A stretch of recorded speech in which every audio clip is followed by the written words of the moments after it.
Assalamualaikum warahmatullahi wabarakatuh. Perkenalkan, nama saya Putri Ayuningsi dengan NIM 21040756165 dari kelas 31E.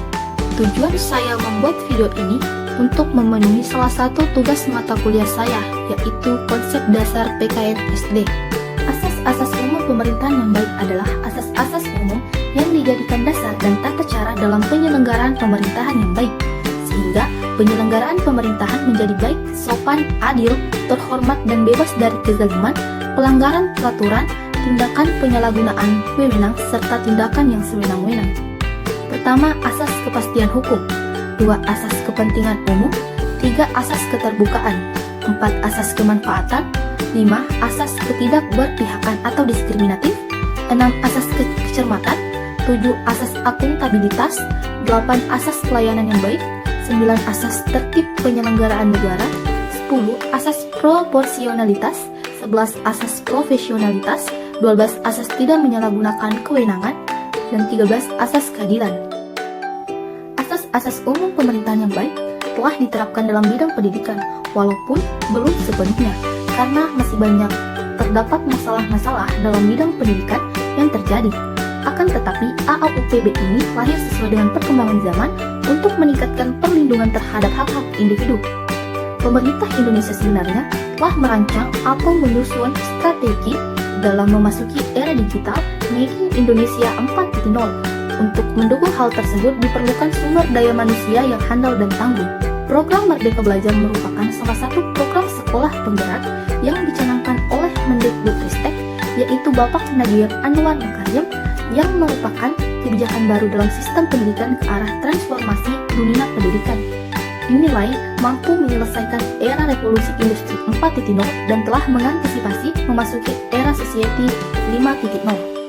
Implementasi asas-asas umum pemerintahan yang baik dalam bidang pendidikan di Indonesia belum cukup baik, di mana terjadi fenomena yang mencederai sistem pendidikan kita, yaitu tidak meratanya pendidikan di Indonesia Barat dan Indonesia Timur. Dikutip dari aktualdetik.com, kondisi pendidikan Indonesia Timur sangat memprihatinkan. Banyak anak-anak yang putus sekolah. Berdasarkan dari data Lembaga Pendidikan Anak Usia Dini Non-Formal dan Informal, terdapat sekitar 800.000 anak-anak putus sekolah di kawasan Indonesia Timur. Salah satunya yaitu di wilayah Papua. Perkembangan pendidikan terbilang paling memprihatinkan. Rata-rata tingkat pendidikan masyarakat Papua masih rendah.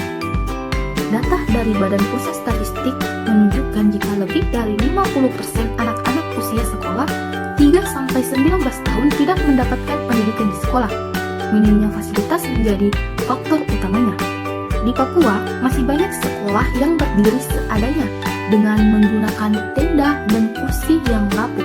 Kualitas pengajar yang tersedia juga belum kompeten, yang membuat kualitas pendidikan di Timur selalu merangkak bukan karena anak di Timur kurang pintar, akan tetapi yang terutama adalah karena fasilitas dan infrastruktur yang kurang memadai.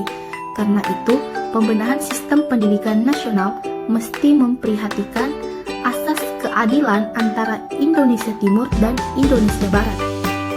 Solusi yang harus diterapkan oleh pemerintah jika belum menerapkan asas-asas baik dalam bidang pendidikan, yaitu pemerintah harus lebih memperhatikan lagi asas-asas yang seharusnya dilaksanakan, lebih aktif dan berupaya dalam meningkatkan kualitas kinerjanya untuk meningkatkan mutu pendidikan yang berkualitas.